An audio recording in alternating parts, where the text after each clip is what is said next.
Good morning friends, আমি অমরনাথ। তোমাদেরকে সকলকে স্বাগত জানাই তোমাদের প্রিয় YouTube channel MH education lab ranking 1 searching WBCS চ্যানেলে। তো আজকে তোমাদের সাথে আরেকটি নতুন মক টেস্ট নিয়ে আলোচনা করব, যেখানে মোস্ট ইম্পর্টেন্ট 25টা কোয়েশ্চেন আছে। আর প্রত্যেকটা কোয়েশ্চেন কিন্তু ডব্লিউবিসিএস প্রিলিমস প্লাস মেন্সকে টার্গেট করে কিন্তু করানো হচ্ছে। প্রত্যেক দিন ক্লাসটা ভালো করে তোমরা দেখার চেষ্টা করবে এবং যে সমস্ত প্রশ্নগুলো এখানে আলোচনা করা হচ্ছে সেই সমস্ত প্রশ্নগুলোকে যদি পারো একবার খাতায় নোট ডাউন করে নিতে পারো। ক্লিয়ার? প্রত্যেকদিন সকাল 9টার সময় ক্লাসটি করানো হয়। আর এখনও যারা চ্যানেলটিকে সাবস্ক্রাইব করোনি, অতি শীঘ্র চ্যানেলটিকে সাবস্ক্রাইব করো এবং ডেসক্রিপশন বক্সটা ফলো করে সেখানে আমাদের টেলিগ্রাম চ্যানেলের লিঙ্ক প্রোভাইড করা আছে। লিঙ্কটা ক্লিক করে তোমরা আমাদের টেলিগ্রাম চ্যানেলের সাথে যুক্ত হয়ে যেতে পারো। ক্লিয়ার? তো চলো আজকের ক্লাসটি শুরু করা যাক। তো আজকে প্রথম প্রশ্ন দেওয়া কি আছে, who founded the home rule league in Calcutta in 1916 AD. তো 1916 সালে ক্যালকাটাতে হোম রুল লিগ কে গঠন করেছিলেন? তো সঠিক উত্তরে যাবে option D, Mrs Annie Bessent.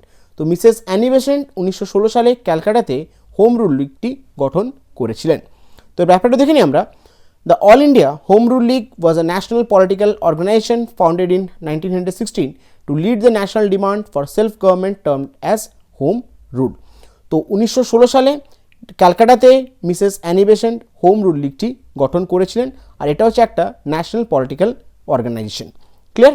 On April 23, 1916 Bal Gangadhar Tilak form the home rule league in Bombay. আর 23 এপ্রিল 1916 সালে বাল গঙ্গাধর তিলক বম্বেতে হোম রুল লিগটি গঠন করেছিলেন।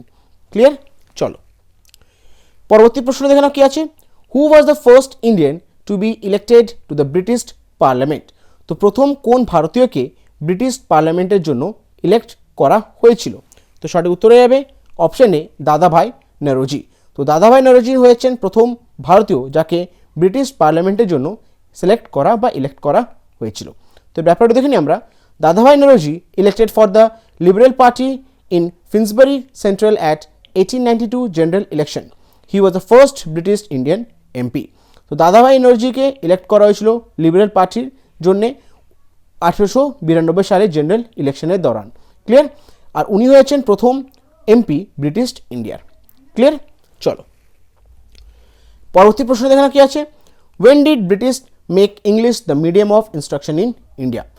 তো কোন সালে ব্রিটিশ ইংলিশটাকে একটা মিডিয়াম অফ ইনস্ট্রাকশন করেছিলেন? তো সঠিক উত্তরে যাবে অপশন সি, 1835 সালে। তো 1835 সালে ব্রিটিশ ইংলিশটাকে একটা মিডিয়াম অফ ইনস্ট্রাকশন করেছিল ভারতের মধ্যে। তো এই ব্যাপারটি দেখে নিই আমরা। Lord William Bentinck introduce western or English education in India in 1835।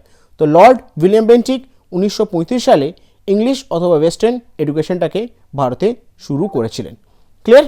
চলো তো তোমরা অনস্ক্রিন দেখতে পাচ্ছ আমাদের মক টেস্ট ফুল প্যাকেজের ব্যাপারে, যেটি ডব্লিউবিসিএস প্রিলিমস প্লাস মেন্সকে টার্গেট করে কিন্তু এটি লঞ্চ করা হয়েছে। আর এই কোর্সে কিন্তু পুরোপুরি অ্যাপের লঞ্চ করা হয়েছে। তোমরা যারা এখনও অ্যাপটি ডাউনলোড করোনি, অতি শীঘ্র কিন্তু অ্যাপটি ডাউনলোড করে আমাদের এই মক টেস্ট ফুল প্যাকেজে তোমরা এনরোলমেন্ট করে নিও। ক্লিয়ার? এই কোর্সটার লাস্ট ডেট অফ অ্যাডমিশন হচ্ছে 16 ফেব্রুয়ারি 2021। তারপর কিন্তু অ্যাডমিশন আর করা যাবে না। তোমাদের এই কোর্সটার মধ্যে তোমরা 6টা ডিফারেন্ট কন্টেন্ট পেয়ে যাবে, যেখানে তোমরা টোটাল টেস্ট দিতে পারবে 938টা, আর টোটাল কোয়েশ্চেন থাকবে সেখানে 30,200। তোমাদেরকে কোর্স বেনিফিট ব্যাপারে একটা বলে দিই। পুরো কোর্সে কিন্তু ডব্লিউবিসিএস লেটেস্ট প্যাটার্ন অনুযায়ী কিন্তু তৈরি করা হয়েছে। পরীক্ষাগুলো দেওয়ার পর তোমরা এখান থেকে স্মার্ট র্যাঙ্ক অ্যানালাইসিস করতে পারবে। আর সবথেকে ইম্পর্টেন্ট জিনিস হচ্ছে প্রত্যেকটা এমসিকিউ কিন্তু ডিটেলস এক্সপ্লেনেশন এখানে দেওয়া আছে। 1 ইয়ার ভ্যালিডিটির সাথে তোমরা কিন্তু আনলিমিটেড টাইমস এটাকে অ্যাটেম্প্ট করতে পারবে। এর থেকেও বেশি তোমরা কিছু জানতে চাও, অবশ্যই তোমরা ডিসক্রিপশন বক্সটা ফলো করো, সেখানে কিন্তু ডিটেলস লিঙ্ক দেওয়া আছে। সেই লিঙ্কটা ক্লিক করে তোমরা এর ব্যাপারে আরও ডিটেলস জেনে নিতে পারবে। ক্লিয়ার? চলো পরবর্তী প্রশ্ন দেখো কি আছে। The Indian National Congress and the Muslim League came closer to each other in 1916 at. তো ইন্ডিয়ান ন্যাশনাল কংগ্রেস এবং মুসলিম লীগ 1916 সালে কোন জায়গাতে তারা একসাথে হয়েছিল? তো সঠিক উত্তরে যাবে অপশন সি, লখনৌ সেশনে। তো লখনৌ প্যাক্ট অথবা লখনৌ সেশনে 1916 সালে ভারতীয় ন্যাশনাল কংগ্রেস এবং মুসলিম তারা একসাথে হয়েছিল। তো ব্যাপারটা দেখে নিই আমরা। The Lucknow pact was agreement reached between the Indian National Congress and the Muslim League at a joint session both the parties held in Lucknow in December 1916। তো লখনৌ প্যাক্ট অথবা লখনৌ সেশনে ইন্ডিয়ান ন্যাশনাল কংগ্রেস এবং মুসলিম লীগ তারা জয়েন্ট সেশন করে দুটো party কিন্তু একসাথে হয়েছিল ডিসেম্বর মাসে 1916 সালে। ক্লিয়ার? চলো পরবর্তী প্রশ্ন দেখো কি আছে। Permanent revenue settlement of Bengal was introduce by. তো পার্মানেন্ট রেভিনিউ সেটেলমেন্টটি বেঙ্গলে কে ইন্ট্রোডিউস করেছিলেন? তো সঠিক উত্তরে যাবে অপশন ডি, লর্ড কর্নওয়ালিস। তো লর্ড কর্নওয়ালিস বেঙ্গলে পার্মানেন্ট রেভিনিউ সেটেলমেন্টটি ইন্ট্রোডিউস করেছিলেন। তো ব্যাপারটা দেখে নিই আমরা। Cornwallis greatest achievements in India was reorganisation of the land taxation known as permanent settlement of 1793। তো লর্ড কর্নওয়ালিসের গ্রেটেস্ট অ্যাচিভমেন্ট হচ্ছে ভারতে সে রিঅর্গানাইজ করেছিল ল্যান্ড ট্যাক্সেশনের ব্যাপারে। সেটি কি জানা যায় অ্যাজ আ পার্মানেন্ট সেটেলমেন্ট কোন সালের? 1793 সালের। ক্লিয়ার? তো 1793 সালে লর্ড কর্নওয়ালিস একটা গ্রেটেস্ট অ্যাচিভমেন্ট করেছিল, ভারতে ল্যান্ড ট্যাক্সেশনের ব্যাপারে রিঅর্গানাইজেশনতে করেছিল। ক্লিয়ার? চলো নেক্সট কোশ্চেন দেখো কি আছে। Gandhi wanted to realise truth through. তো গান্ধী সত্যটাকে জানতে কিভাবে সে চেয়েছিল? তো সঠিক উত্তর হয়ে যাবে অপশন এ, অহিংসা মানে নন ভায়োলেন্স। তো গান্ধীজি নন ভায়োলেন্স থ্রুতে সে সত্যটাকে জানতে বা সত্যটাকে প্রকাশ করতে চেয়েছিল। তো ব্যাপারটা দেখে নিই আমরা। To Gandhi truth occupied the first place and ahimsa the second. In the course of pursuit of truth he discover ahimsa. তো গান্ধীজির তার যে ফার্স্ট মোটিভ ছিল সেটা হচ্ছে ট্রুথ, আর সেকেন্ড মোটিভ ছিল সেটা হচ্ছে অহিংসা, মানে কোনো ঝগড়াঝাটি না করে সে দেশের মধ্যে আজাদ আনতে চেয়েছিল। তো এটা হচ্ছে গান্ধীজির প্রথম হচ্ছে ট্রুথ, আর সেকেন্ড হচ্ছে কি অহিংসা। আর এই খোঁজেই সে কিন্তু অহিংসা এবং ট্রুথটাকে ডিসকভার করেছিল। মানে গান্ধীজি পুরোপুরি সে বিশ্বাস করতেন অহিংসাতে, ঠিক আছে, কোনো ঝুট ঝামেলা ছাড়াতে উনি বিশ্বাস করতেন, ঠিক আছে, উনি একজন মডারেট ছিলেন। ক্লিয়ার? চলো নেক্সট কোশ্চেন দাও কি আছে। In 1939, for the first time, Gandhiji tried out his specific techniques of controlled mass struggle in a native state. He allowed to close associated to his leader Satyagraha. Who was he? তো 1939 সালে গান্ধীজি প্রথমবার চেষ্টা করেছিল একটা specific control দিয়ে মাস স্ট্রাগলটাকে native স্টেটে control করার জন্য, ঠিক আছে, মাস স্ট্রাগলটাকে কন্ট্রোল করার নেটিভ স্টেটে সে 1939 সালে উনি একটি চেষ্টা করেছিলেন। He allowed to close associated to lead a satyagraha. উনি আরেকজনের হেল্প নিয়ে একটা সত্যাগ্রহ মুভমেন্টটাকে লিড করেছিলেন। তো উনার নাম কি? তো সঠিক উত্তর যাবে option C, Vallabhbhai Patel in Rajkot. তো বল্লভভাই পটেলের সাথে মানে হেল্প নিয়ে গান্ধীজি সত্যাগ্রহ যে মুভমেন্টটি আছে সেটি অ্যাসোসিয়েট করেছিলেন। আর উনি প্রথমবার 1939 সালে কিন্তু একটা স্পেসিফিক টেকনিক দিয়ে উনি কিন্তু নেটিভ স্টেটে মাস স্ট্রাগলটাকে কন্ট্রোল আনার চেষ্টা করেছিলেন। তো ব্যাপারটা দেখে নিই আমরা। Gandhi was against Congress intervention in the affairs of princely state. He was the first so exceptionally rigidly some very limited attempts in control the mass struggle in Rajkot, where there was little danger of agrarian radicalism. তো গান্ধীজি কিন্তু কংগ্রেসের যে সমস্ত ইন্টারভেনশনগুলো ছিল তার এগেনস্টে ছিলেন। আর উনি প্রথমবার কিন্তু বল্লভভাই পটেল রাজকোটে বল্লভভাই পটেলের সাথে একটা মুভমেন্ট শুরু করেছিলেন, সত্যাগ্রহ মুভমেন্ট, যেতে সে মাস স্ট্রাগলটাকে কন্ট্রোল আনার উনি প্রথমবার চেষ্টা করেছিলেন। ক্লিয়ার? চলো নেক্সট কোশ্চেন দাও কি আছে। One time associate of Mahatma Gandhi broke off from him and launch a radical movement call self respect movement. Who was he? তো গান্ধীজি সেলফ রেসপেক্ট মুভমেন্ট অথবা র্যাডিক্যাল মুভমেন্ট যে শুরু করেছিলেন সেটি কার হেল্প নিয়ে উনি এটি শুরু করেছিলেন? তো সঠিক উত্তর হয়ে যাবে অপশন সি, ইভি রামাস্বামী নাইকার। তো ইভি রামাস্বামী নাইকারের হেল্প নিয়ে গান্ধীজি একটা র্যাডিক্যাল মুভমেন্ট অথবা সেলফ রেসপেক্ট মুভমেন্টটি লঞ্চ করেছিলেন। তো ব্যাপারটা দেখে নিই আমরা। The self respect movement is a movement with the aim of achieving a society where backward classes have equal human rights and encouraging backward caste to have self-respect in the context of the caste-based society that consider them to be lower end of the hierarchy. তো গান্ধীজি প্রথমবার একটা self respect movement অথবা একটা radical movement launch করেছিলেন। আর এই মুভমেন্টটি launch করার মূল উদ্দেশ্য হচ্ছে যে সমস্ত মানুষজনরা আদার ব্যাকওয়ার্ড ক্লাস থেকে বিলং করে তাদেরকে যাতে ইকুয়াল অপরচুনিটি দেওয়া হয়, ইকুয়াল রাইটস দেওয়া হয়, আর সবাই সাথে একসাথে মিলেমিশে যারা কাজ করে, মানে যারা আপার কাস্টের লোক লোয়ার কাস্টের লোক একসাথে মিলেমিশে কাজ করে। তো সে কারণেই গান্ধীজি একটা সেলফ রেসপেক্ট মুভমেন্ট শুরু করেছিলেন। It was founded in 1925 by Periyar Ramaswamy, also known as Periyar, in Tamil Nadu, India. আর এই যে সেলফ রেসপেক্ট মুভমেন্টটি লঞ্চ করা হয়েছিল 1925 সালে, কার হেল্প নিয়ে? পেয়ার রামাস্বামী হেল্প নিয়ে, তামিলনাড়ু, ইন্ডিয়াতে। ক্লিয়ার? চলো নেক্সট কোশ্চেন দাও কি আছে। হু introduce the permanent settlement in Bengal? এটা রিপিটেড কোশ্চেন, আগেও তোমাকে এই কোশ্চেনটা নিয়ে আলোচনা করেছি তোমাদের সাথে, তো জাস্ট বাই মিস্টেকলি রিপিট হয়ে গেল কোশ্চেনটা। তো বেঙ্গলে পার্মানেন্ট সেটেলমেন্ট কে ইন্ট্রোডিউস করেছিলেন? তো সঠিক উত্তর হয়ে যাবে অপশন এ লর্ড কর্নওয়ালিস। তো লর্ড কর্নওয়ালিসে একটা খুব বড় অ্যাচিভমেন্ট ছিল, সে 1793 সালে সে বেঙ্গলের মধ্যে কিন্তু একটা পার্মানেন্ট সেটেলমেন্ট তৈরি বা ইন্ট্রোডিউস করেছিলেন। ক্লিয়ার? চলো পরবর্তী প্রশ্ন দেওয়া কি আছে, when was the first passenger train run in India? তো ভারতে প্রথমবার প্যাসেঞ্জার ট্রেন কোন সালে এটি রান করেছিল, বা কোন সালে ভারতে প্রথমবার প্যাসেঞ্জার ট্রেন শুরু করা হয়েছিল? তো সঠিক উত্তর হয়ে যাবে অপশন বি এপ্রিল 1853 সালে। তো এপ্রিল মাসে 1853 সালে প্রথমবার ভারতের মধ্যে প্যাসেঞ্জার ট্রেনকে রান করানো হয়েছিল বা প্যাসেঞ্জার ট্রেন শুরু হয়েছিল। তো ব্যাপারটা দেখে নিই আমরা। The first train in India had become operational on 2nd December 1851 for localised hauling of canal construction materials in Roorkee. তো প্রথমবার যে ভারতে রেল শুরু হয়েছিল সেটা 2 ডিসেম্বর 1851 সালে, কিন্তু এটা একটা কি মাল বোঝাই করা ট্রেন ছিল, যেটি ক্যানেল তৈরি করার জন্য রুড়কিতে যে কনস্ট্রাক্টর ম্যাটেরিয়ালগুলোকে আনার জন্য রুড়কিতে একটা ক্যানেল কনস্ট্রাকশনের জন্য কিন্তু এই ট্রেনটি লঞ্চ করা হয়েছিল।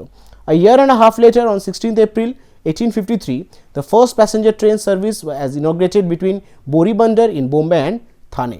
আর তার 1-1.5 বছর পর 16 এপ্রিল 1853 সালে প্রথমবার ভারতের মধ্যে ইনগ্রেট করা হলো প্রথমবার একটা প্যাসেঞ্জার ট্রেন, যেটি কোথা থেকে শুরু হতো, বরিবন্দর বোম্বে থেকে থানে অবধি এই ট্রেনটি চলতো। ক্লিয়ার? তো কোশ্চেন এখানে দিতে পারে যে প্রথম ট্রেন কবে লঞ্চ করা হয়েছিল, সেটা হচ্ছে 2 ডিসেম্বর 1851 সালে ফার্স্ট ট্রেন, কিন্তু এই ট্রেনটা একটা মাল বোঝাই করা ট্রেন ছিল। আর যদি বলে এখানে কোয়েশ্চেনে যে ফার্স্ট প্যাসেঞ্জার ট্রেনটি কবে করা হয়েছিল, সেটা হচ্ছে 16 এপ্রিল 1853 সালে। ঠিক আছে, কনফিউজ হবে না। যদি ফার্স্ট ট্রেন বলে সেটা হচ্ছে 1851 সালে, আর ফার্স্ট প্যাসেঞ্জার ট্রেন যদি বলে সেটা হচ্ছে 1853 সালে। ক্লিয়ার? চলো নেক্সট কোয়েশ্চেন দেওয়া কি আছে, Mahatma Gandhi owned his inspiration for civil disobedient movement and non-payment of taxes too. তো মহাত্মা গান্ধী যে সিভিল ডিসোবিয়েন্ট মুভমেন্ট এবং নন পেমেন্ট অফ ট্যাক্সেস যেটি শুরু করেছিলেন, সেটি কার থেকে ইন্সপিরেশন নিয়ে উনি শুরু করেছিলেন? তো সঠিক উত্তর হবে অপশন এ থোরি। তো থোরি ইন্সপিরেশন নিয়ে Mahatma Gandhi civil disobedient movement এবং নন পেমেন্ট অফ ট্যাক্সেসটি শুরু করেছিলেন। তো ব্যাপারটা দেখে নিই আমরা। It was from Thoreau's essay civil disobedient movement that Gandhiji borrowed the phrase used widely to describe this program. তো থোরিজ এসে থেকে গান্ধীজি সিভিল ডিসোবিয়েন্ট মুভমেন্টে একটা ফ্রেজ ওখান থেকে তুলেছিলেন, যেটি পুরো প্রোগ্রামটাকে উনি ডিসক্রাইব করেছিলেন। তো থোরির এসের থেকে গান্ধীজি কিন্তু ইন্সপিরেশন পেয়ে সিভিল ডিসোবিয়েন্ট মুভমেন্ট এবং নন পেমেন্ট অফ ট্যাক্সেসটি শুরু করেছিলেন। ক্লিয়ার? চলো নেক্সট কোশ্চেন দেখো কি আছে, সর্দার বল্লভভাই পটেল ওয়াজ ইকুয়েটেড উইথ। তো সর্দার বল্লভভাই পটেলকে কার সাথে তুলনা করা হতো? তো সঠিক উত্তর হবে অপশন ডি বিসমার্ক। তো সর্দার বল্লভভাই পটেলকে বিসমার্কের সাথে ওনাকে তুলনা করা হতো। আর আমরা সবাই জানি সর্দার বল্লভভাই পটেল হচ্ছে ভারতের আয়রন ম্যান, মানে আয়রন ম্যান অফ ইন্ডিয়া বলা হয় সর্দার বল্লভভাই পটেলকে। তো এই ব্যাপারটা দেখে নিই আমরা। Sardar Vallabhbhai ঝাভেরিভাই Patel played an unparalleled role in the country's struggle for independence and guided its integration into a united independent nation. তো সর্দার বল্লভভাই ঝাভেরভাই পটেল একজন খুবই বড় ফ্রিডম ফাইটার ছিলেন। উনি ভারতের আজাদির জন্য উনি প্রচুর পরিমাণে একটা ইম্পর্টেন্ট রোল প্লে করেছিলেন। Therefore he is also regarded as Bismarck of India. আর সে কারণে ওনাকে জানা হতো ভারতের বিসমার্ক হিসেবে অথবা আয়রন ম্যান অফ ইন্ডিয়া। ঠিক আছে, তো সর্দার বল্লভভাই পটেলকে আয়রন ম্যান অফ ইন্ডিয়া হিসাবে ওনাকে সম্মানিত করা হতো। ক্লিয়ার? চলো পরবর্তী প্রশ্ন দাও কি আছে, who propounded the theory of economic drain of India during British imperialism. তো কে ইকোনমিক ড্রেন অফ ইন্ডিয়া থিওরিটাকে প্রপাউন্ড করেছিল ব্রিটিশ ইম্পেরিয়ালিজমের সময়, মানে ব্রিটিশ রাজের সময় কে ইকোনমিক ড্রেন অফ ইন্ডিয়ার এই থিওরিটাকে প্রপাউন্ড করেছিলেন? তো সঠিক উত্তরে যাবে অপশন বি দাদাভাই নরোজি। তো দাদাভাই নরোজি ব্রিটিশ আমলে ইকোনমিক ড্রেন অফ ইন্ডিয়া থিওরিটাই প্রপাউন্ড করেছিলেন। তো এর ব্যাপারটা দেখে নিই আমরা। The acknowledged high priest of the drain theory of Dadabhai Naoroji, it was in May 1867 that Dadabhai Naoroji put forward the idea that Britain was draining India. তো 1867 সালে দাদাভাই নরোজি যে একটা থিওরি প্রপাউন্ড করেছিলেন সেটি হচ্ছে ইকোনমিক ড্রেন অফ ইন্ডিয়া, মানে ব্রিটিশরা ভারতের যে সমস্ত সম্পত্তিটা আছে সেটাকে পুরো নষ্ট করছে, ঠিক আছে, বা এক জায়গা থেকে মানে নিজের দেশে পুরো সম্পত্তিটাকে ঢুকিয়ে নিচ্ছে। তো এই থিওরিটি দাদাভাই নরোজি 1867 কিন্তু উনি এইটি বলেছিলেন। ঠিক আছে, চলো পরবর্তী প্রশ্ন দেখো কি আছে, during whose viceroyship did the high courts come into existence at the three presidential cities of Calcutta, Madras and Bombay। তো কার ভাইসরয়শিপে তিনটি ইম্পর্টেন্ট হাইকোর্ট তৈরি করা হয়েছিল তিনটি প্রেসিডেন্সিয়াল সিটিজের মধ্যে, ক্যালকাটা, মাদ্রাস এবং বোম্বের মধ্যে। তো কার ভাইসরয়শিপে এটি করা হয়েছিল? তো সঠিক উত্তরে যাবে অপশন সি, জন লরেন্স। তো জন লরেন্সের সময় কিন্তু ভারতের তিনটি প্রেসিডেন্সিয়াল সিটিজ যেগুলো ছিল ক্যালকাটা, মাদ্রাস এবং বোম্বেতে তিনটে হাইকোর্টের নির্মাণ করা হয়েছিল। তো ব্যাপারটা দেখে নিই আমরা। It was during the period of Lord Lawrence 1864 to 1869 that three high courts were established at Calcutta, Bombay and Madras in 1865। তো 1965 সালে ক্যালকাটা, বম্বে এবং মাদ্রাস যেটি তিনটি প্রেসিডেন্সিয়াল সিটিজ ছিল, তো সেখানে কিন্তু তিনটে হাইকোর্টের কিন্তু নির্মাণ করা হয়েছিল। আর লর্ড লরেন্সের যে সময়কাল ছিল সেটা হচ্ছে 1864 সাল থেকে 1869 সাল অবধি। তো সেই সময় কিন্তু 1965 সালে তিনটে ইম্পর্টেন্ট হাইকোর্ট এস্টাবলিশ করা হয়েছিল ক্যালকাটা, বোম্বে এবং মাদ্রাসে। ক্লিয়ার? চলো নেক্সট কোশ্চেন দেখো কি আছে, who was popularly known as নানা সাহেব। নানা সাহেব ইনাদের মধ্যে কাকে জানা যেত? তো সঠিক উত্তরে হবে অপশন বি, বালাজি বাজিরাও। তো বালাজি বাজিরাওকে নানা সাহেব হিসাবে ওনাকে জানা যেত। তো ব্যাপারটা দেখে নিই আমরা। নানা সাহেব Peshwa, also known as Balaji বাজি রাও, was a son of Bajirao from his marriage with Kashbai and one of the Peshwa of Maratha Empire। তো নানা সাহেব জানা হতো বালাজি বাজিরাওকে, আর বালাজি বাজিরাও হচ্ছেন বাজিরাওয়ের ছেলে। ক্লিয়ার? চলো পরবর্তী প্রশ্ন দেখো কি আছে, through which principal or device did Mahatma Gandhi strive two bridge economic inequalities. তো কোন প্রিন্সিপাল অথবা কি ডিভাইস দিয়ে মহাত্মা গান্ধী একটা ব্রিজ তৈরি করেছিল ইকোনমিক ইনইকুয়ালিটিসের ব্যাপারে? তো সঠিক উত্তরে যাবে অপশন ডি, ট্রাস্টশিপ থিওরি। তো ট্রাস্টশিপ থিওরি দিয়ে মহাত্মা গান্ধী ইকোনমিক ইনইকুয়ালিটিসের মধ্যে একটা ব্রিজ সে তৈরি করেছিলেন। তো ব্যাপারটা দেখে নিই আমরা। Trusteeship is a socio economic philosophy that was propounded by Mahatma Gandhi. তো মহাত্মা গান্ধী একটা ট্রাস্টশিপ যেটা হচ্ছে একটা সোশিও ইকোনমিক ফিলোসফি যেটি প্রপাউন্ড করেছিলেন। ক্লিয়ার? চলো পরবর্তী প্রশ্ন দেখো কি আছে, which one of the following was the first English ship that came to India। তো প্রথম কোন ইংলিশ শিপ ভারতে প্রবেশ করেছিল? তো সঠিক উত্তরে যাবে অপশন সি, রেড ড্রাগন। তো রেড ড্রাগন হচ্ছে প্রথম ইংলিশ শিপ যেটি ভারতে প্রবেশ করেছিল। তো ব্যাপারটা দেখে নিই আমরা। East India company second voice 1604 to 1605, the second voyage of East India Company to the East Indies and made by the same four ship that had made previous voyage with Red Dragon, now under the command of Sir Henry Middleton। তো east ইন্ডিয়ার second voice ছিল 1604 থেকে 1605 সালের মধ্যে, আর এটা হচ্ছে second voice যেখানে প্রথম যে চারটা নৌকা দিয়ে তারা এসেছিল সেটা আবার সেই সেম চারটা নৌকা দিয়ে তারা এসেছিল, আর সেটার নাম হচ্ছে কি রেড ড্রাগন।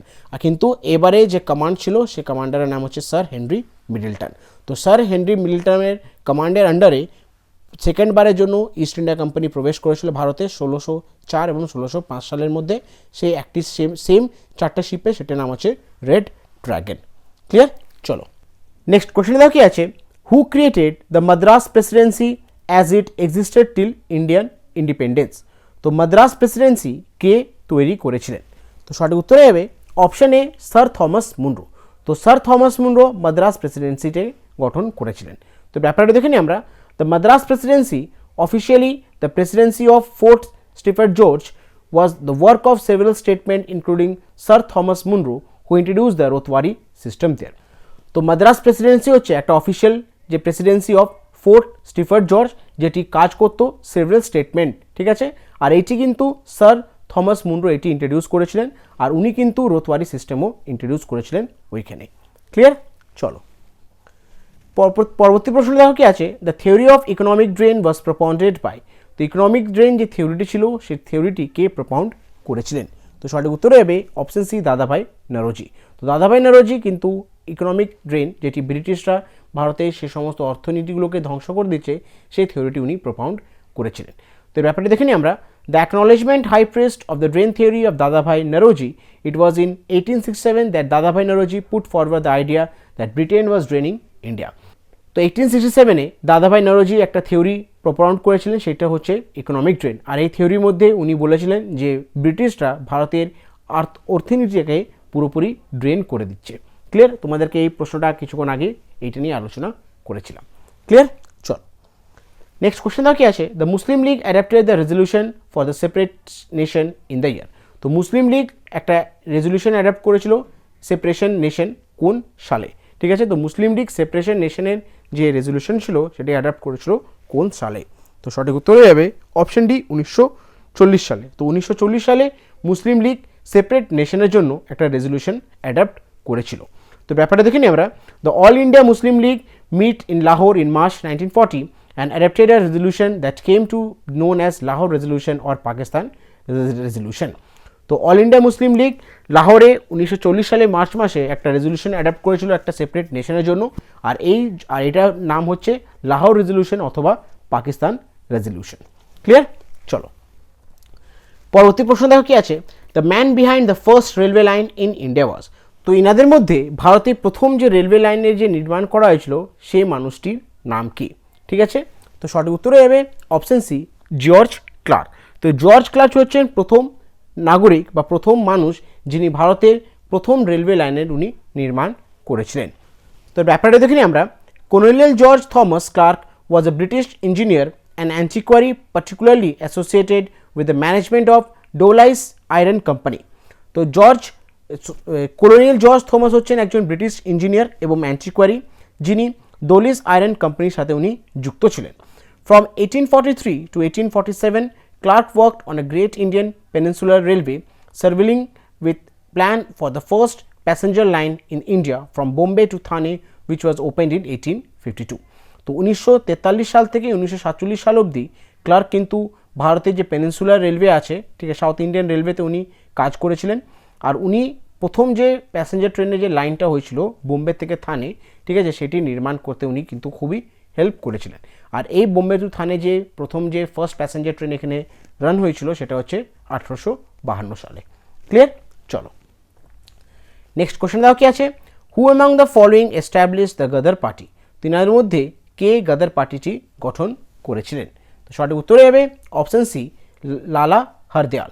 তো লালা হরদয়াল কিন্তু গদর পার্টির এস্টাবলিশ করেছিলেন। তো ব্যাপারে দেখে নিই আমরা। Lala Hardayal was an Indian nationalist revolutionary who founded the Ghadar Party in America. তো লালা হরদয়াল হচ্ছেন ভারতের একজন ন্যাশনালিস্ট রেভলিউশনারি যে গদর পার্টিটি গঠন করেছিলেন আমেরিকাতে। ক্লিয়ার? চল পরবর্তী প্রশ্ন দেওয়া কি আছে, Mahatma Gandhi launch the civil disobedient movement in 1930 from. তো মহাত্মা গান্ধী যে সিভিল ডিসওবিডিয়েন্ট মুভমেন্টটি লঞ্চ করেছিলেন 1930 সাল থেকে, কোথা থেকে উনি এইটি লঞ্চ করেছিলেন? তো সঠিক উত্তর হবে অপশন এ, সাবরমতী আশ্রম। তো সাবরমতী আশ্রম থেকে মহাত্মা গান্ধী 1930 সালে সিভিল ডিসওবিডিয়েন্ট মুভমেন্টটি উনি শুরু করেছিলেন। তো এই ব্যাপারটা দেখে নিই আমরা। Gandhi integrated the civil disobedient movement by conducting the historic Dandi march starting from Sabarmati Ashram to Dandi, where he went on to break the salt law imposing by the British government. তো গান্ধী ইনগ্রেট করেছিলেন সিভিল ডিসওবিডিয়েন্ট মুভমেন্টটি, আর উনি কিন্তু এই মুভমেন্টটি ইনগ্রেট করেছিলেন কি দিয়ে? ডান্ডি মার্চ দিয়ে। ঠিক আছে, ডান্ডি সল্ট মার্চ, যেটি সাবরমতী আশ্রম থেকে ডান্ডি অবধি উনি হেঁটেছিলেন। ক্লিয়ার? তো এটি করা হয়েছিল 1930 সালে, আর যেখান থেকে উনি সিভিল ডিসওবিডিয়েন্ট মুভমেন্টটি উনি লঞ্চ করেছিলেন। ক্লিয়ার? চলো নেক্সট কোশ্চেন দেওয়া কি আছে, হু রোড দ্য সং সারে জাহাঁ সে আচ্ছা হিন্দুস্তান হামারা। তো সারে জাহাঁ সে আচ্ছা হিন্দুস্তান হামারা এই গানটি কে লিখেছিলেন? তো সঠিক উত্তর হয়ে যাবে অপশন সি, মোহাম্মদ ইকবাল। তো মোহাম্মদ ইকবাল সারে জাহাঁ সে আচ্ছা হিন্দুস্তান হামারা যে গানটি আছে এটি উনি লিখেছিলেন। তো ব্যাপারটা দেখে নিই আমরা। It was written by Mohammad Iqbal and published on August 16, 1904 in a weekly journal its. তো 1904 সালে 16 আগস্ট কিন্তু মোহাম্মদ ইকবাল পাবলিশ করেছিলেন একটা গান, সেটির নাম হচ্ছে সারে জাহাঁ সে আচ্ছা হিন্দুস্তান হামারা। It became an anthem of opposition to the British rule in India. আর এটি একটা অপোজিশন অ্যান্থাম হয়ে গেছিলো ব্রিটিশদেরকে ভারত থেকে তাড়ানোর জন্যে। ক্লিয়ার? চলো তো আজকে শেষ প্রশ্ন দেখো কি আছে, who was called the father of local self government in India. তো father of local self government ভারতের মধ্যে কাকে জানা যেত? তো সঠিক উত্তর হয়ে যাবে অপশন এ, লর্ড রিপনকে। তো লর্ড রিপন হয়েছেন ভারতের father of local self government. তো ব্যাপারটা দেখে নিই আমরা। Lord Ripon 1880 to 1884 is called the father of local self-government in India. He introduced the resolution on local self-government in 1882. তো লর্ড রিপন উনি কাজ করেছিলেন ভারতে 1880 থেকে 84 অবধি, আর ওনাকে জানা হতো ভারতের father of local self government হিসাবে। আর উনি লোকাল সেলফ গভর্নমেন্টের রেজলিউশনটা পাস করেছিলেন 1882 সালে। ক্লিয়ার? তো এগুলো ছিল আজকের বিশেষ কিছু ইম্পর্টেন্ট 25টা কোয়েশ্চেন যেগুলো তোমাদের সাথে আলোচনা করলাম। আশা করছি প্রত্যেকটা কোয়েশ্চেন তোমরা বুঝতে পেরেছো, আর এই প্রত্যেকটা কোয়েশ্চেন কিন্তু এক্সাম পয়েন্ট অফ ভিউ থেকে খুবই ইম্পর্টেন্ট। তোমরা পারলে এই সমস্ত কোয়েশ্চেনগুলোকে একটু খাতায় নোট ডাউন করে নিতে পারো। ক্লিয়ার? আর একটি ছোট্ট ইনফরমেশন তোমাদের সকলের কাছে শেয়ার করতে চাই, সেটি হচ্ছে আমাদের টেলিগ্রাম চ্যানেলে এবং অ্যাপে প্রত্যেকদিন যে ক্লাসগুলো করানো হচ্ছে তার পিডিএফ ফাইলগুলো এখানে শেয়ার করে দেওয়া হয়।